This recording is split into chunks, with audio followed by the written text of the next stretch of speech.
Hey everyone, Rob West here. You've heard me talk about faith and finances for years, and a common question I get is, how can I align my faith values with my banking decisions? Well, we recommend our friends at Christian Community Credit Union who've been serving Christians for over 67 years. Visit joinchristiancommunity.com to learn more. That's joinchristiancommunity.com. Membership eligibility required. Accounts are privately insured up to $250,000 by American Share Insurance. This institution is not federally insured.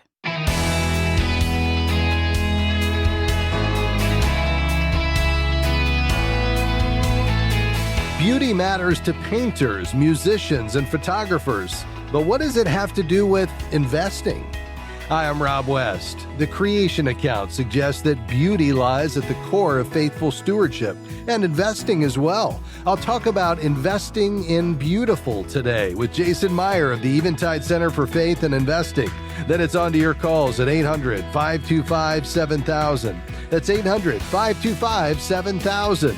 This is Faith and Finance, biblical wisdom for your financial decisions. Well, joining us again today is my friend Jason Myhre, Executive Director of the Eventide Center for Faith and Investing. The Eventide Center is an educational initiative of Eventide Asset Management and an underwriter of this program. Jason, always a delight to have you with us. Hey, Rob. Good to be with you again.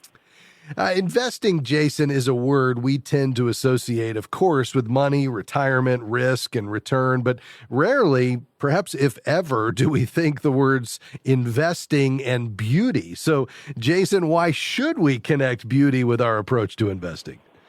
Yeah, man, this is one of my favorite topics. So, just to start, we, of course, all experience beauty, and beauty is something that we all need as human beings. This morning I watched a beautiful sunrise on a clear day.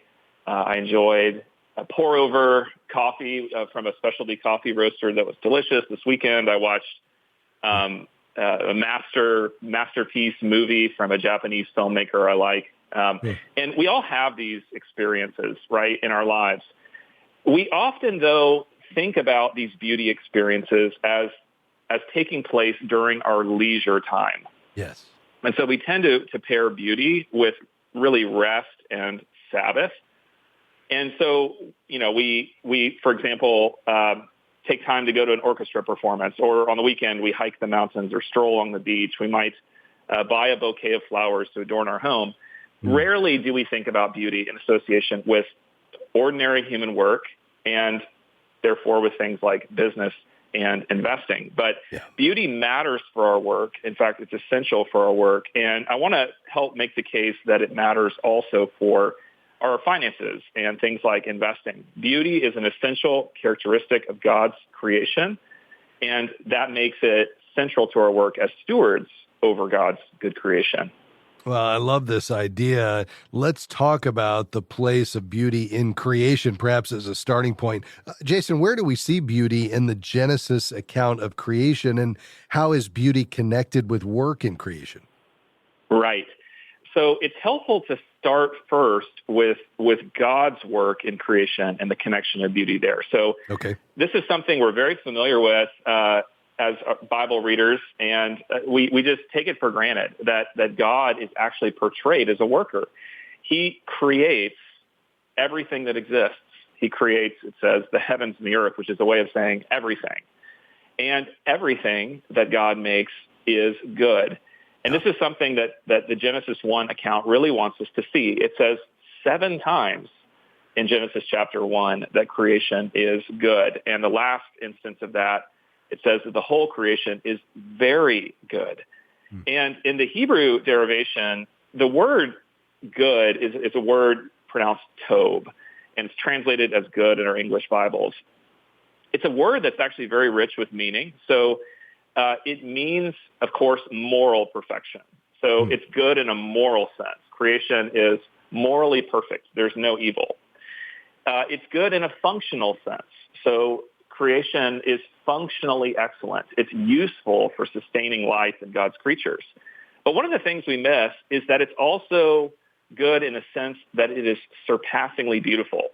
When God creates he looks at his creation. It says he sees it and declares it good. He appraises it as good. It's very much like, this springtime, we're out cutting the grass. And when we get done cutting the grass, we don't immediately go inside. We look it back over what we just accomplished.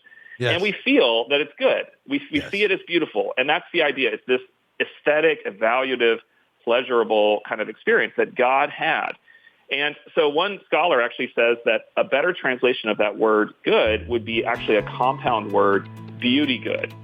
So God is portrayed as a wise artisan, artfully crafting the world. And in fact, Eden means delight. So the Garden of Eden was a place of delight. I love that. Beauty in the creation. But how about beauty in our work? And what about in business and investing? We'll talk about that with Jason Myhre from the Eventide Center for Faith and Investing just around the corner. Stick around.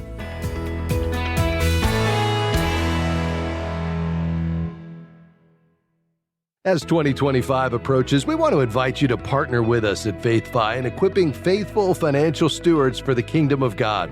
Every gift made between now and December 31st will be doubled up to $150,000 through a generous matching opportunity. Your donation will have twice the impact, helping us reach more Christians with biblical financial wisdom.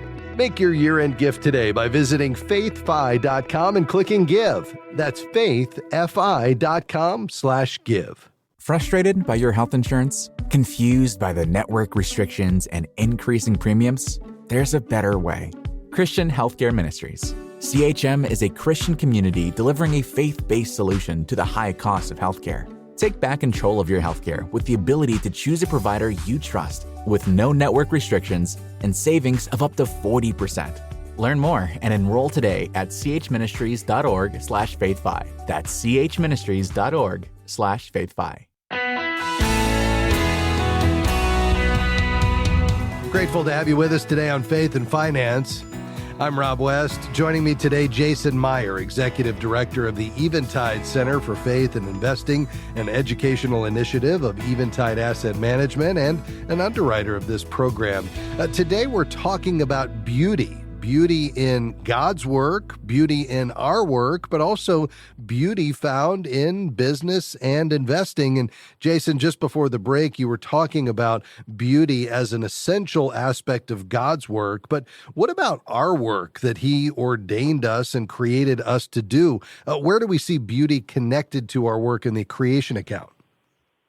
Right. So we just got done talking about God's work and how beauty was an aspect of God's work. So God creates, He looks at the things He made, He sees that they're good and declares them to be good.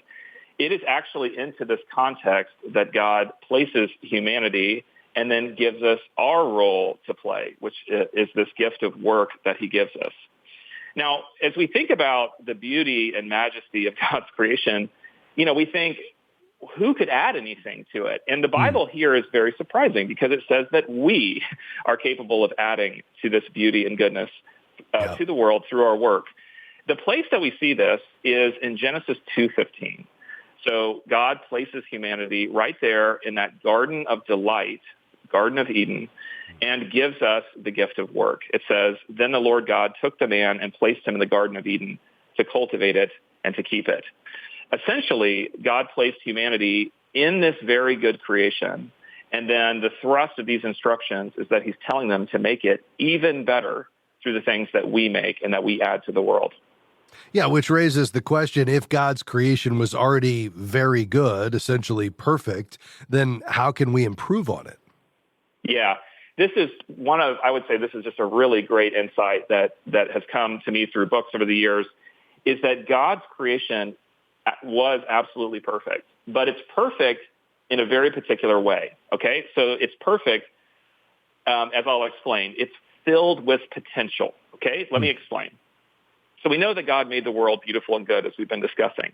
Part of that beauty we can see with our own eyes. It's manifest in the world that God made, and it's kind of the raw materials of creation. We can see it. And part of the beauty and goodness of God's creation is hidden within creation as a yet undiscovered potential that it has, and that we are to uncover this potential through our work.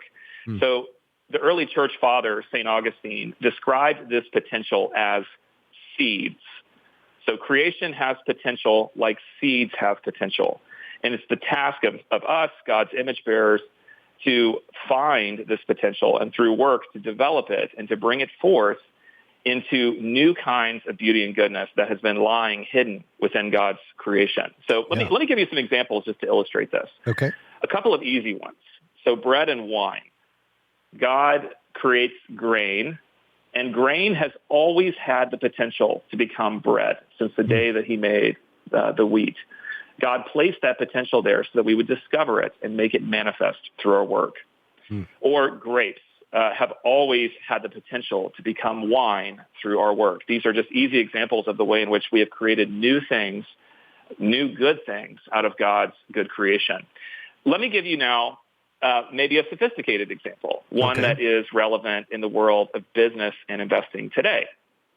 So take semiconductors that power all of our smart devices and computers and cars and you name it. Yeah. The fundamental material used to create semiconductors is sand. And as my colleague Christian Say, who covers semiconductors in his work at Eventide Asset Management, he puts it this way. He said, with semiconductors, what we're doing essentially is we're taking sand and we're teaching it how to think. Wow. We're taking sand and teaching it how to think. Yeah. Sand has always had the potential to become semiconductors, even back in that ancient Garden of Eden, because God planted it there as a potential, as a seed in his beautiful and good creation for us to discover and to develop so that the world would be made even more delightful for us. Yeah. And so that all the glory of creation would be revealed, like all that hidden potential would be brought forward, and that God's reputation as the creator would be made even more famous and glorious. Yes. Let me give you one little final analogy to help solidify this in our minds. I love this analogy. It comes from one of my favorite theologians, Craig Bartholomew. He says, imagine that you are a sculptor. So Rob West, the sculptor. Yeah. And Michelangelo says to you, the great sculptor, he says, look, he gives you a phone call, and he says, look, I've just started work on this new sculpture, this major, major sculpture. But I want you to come and finish it for me. I want you to come and to complete the sculpture and to develop the potentials I've built into it so far so that when it's done, this sculpture will enhance my reputation in the art world. Bartholomew says that illustration is an illustration of what God intended with work in Genesis 1 and 2. Wow, that is powerful. What an analogy. And I'd love for you, though, Jason, to help us translate this biblical picture of work that you just articulated so well to the modern world now of business and investing. What does that look like? Yeah. You know, if we are to be Christians who have a Christian worldview, a biblical worldview, then that means that we need to see the worlds of business and investing with Christian eyes. We actually need to view them in light of this biblical vision for work. This is the true story of work, the biblical story. So the Genesis instructions to develop the beauty and goodness of creation are the very same instructions that we have for work for humanity today. This is still God's design. This is still his desire for our work in business and investing, even though very far removed from that Genesis garden picture. And so we must ask ourselves, how can the specific work of business and investing contribute beauty and goodness to creation? And I want to suggest a couple answers to that. So business is called to create products that are good. You know, we have this language for products in business. We call them goods and services. Yeah. And I think that's no accident. The products of business in God's design are intended to be genuinely good, right? The products of business in God's design are intended to genuinely be a service to humankind. So humanity through business is to create goods that are truly good and services that truly serve. So that's what I would say about business. And what about investors? How does investing enhance the beauty and goodness of God's world? So investors are called to supply the capital that enables and enlarges this good work of business to create those goods and services. So when we're contemplating investing, we need to think about these things and ask, is this prospective investment that I'm thinking about making, is it going to be in companies that are creating goods and services? These are things we should embrace. And we should be asking, in a fallen world, are there any companies that actually are diminishing God's good creation that I should seek to avoid investing in. These are things I think we should avoid. Yeah, and the exciting thing is there's a whole industry of Christian faith-based investments that have been raised up to make it easier for us to either avoid companies whose products run counter to this biblical vision or avoid while also targeting the good, looking for companies who meet human needs and enhance the world. So, Jason, how can our listeners get more information about faith-based investments? Yeah. We've put together 2 resources for you today. The first is an article on beauty and investing, like we've been talking about. The second is a list of faith-based investments that are out there. And to get that, you can go to faithandinvesting.com/faithfi. That's faithandinvesting.com/faithfi, F-I. This has been incredibly enlightening. Jason, thanks for stopping by. My pleasure, Rob. See ya. All right, check it out today, faithandinvesting.com/faithfi. We'll be right back. Stick around.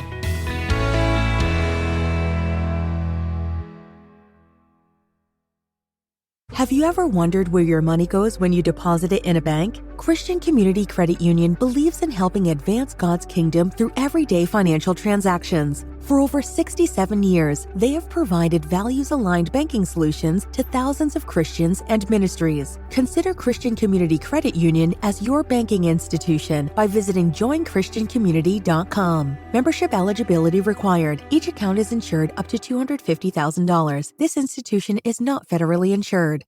We're grateful for support from Guidestone, whose diversified suite of investment solutions align with Christian values to create positive change in the world. More information is available at guidestonefunds.com/faith. Investing involves risk, including potential loss of principal. Carefully consider the investment objectives, risks, charges, and expenses of Guidestone funds before investing. They're distributed by Foresight Funds Distributors, LLC, which is not an advisory affiliate, a registered investment advisor, nor do they provide investment advice.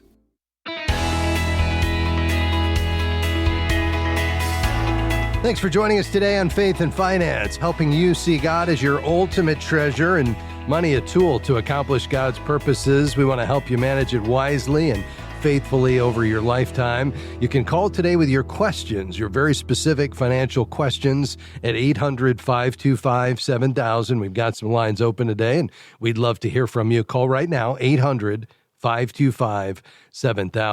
Let me take a moment before we head to the phones, which we will here in just a moment. We'll be going to Virginia to talk to Pauline and just encourage you around the opportunity to support Faith and Finance here at year end. And this is a really important time for us here at FaithFi. We're a listener-supported ministry. And so here's what I would ask of you. If this is a program you've found some value in, maybe you count on it, you listen regularly, and you've never supported the ministry, perhaps this is the time for you to stand in the gap with us. We're driving toward our year-end goal for listener support, and we're about, just a little more than $100,000 away to be able to meet the 100% of our listener support goal. And here's what happened. Some donors of the ministry came alongside us, and they said, listen, every gift that comes in between now, and this was a few weeks ago, now and December 31st, we're going to double it.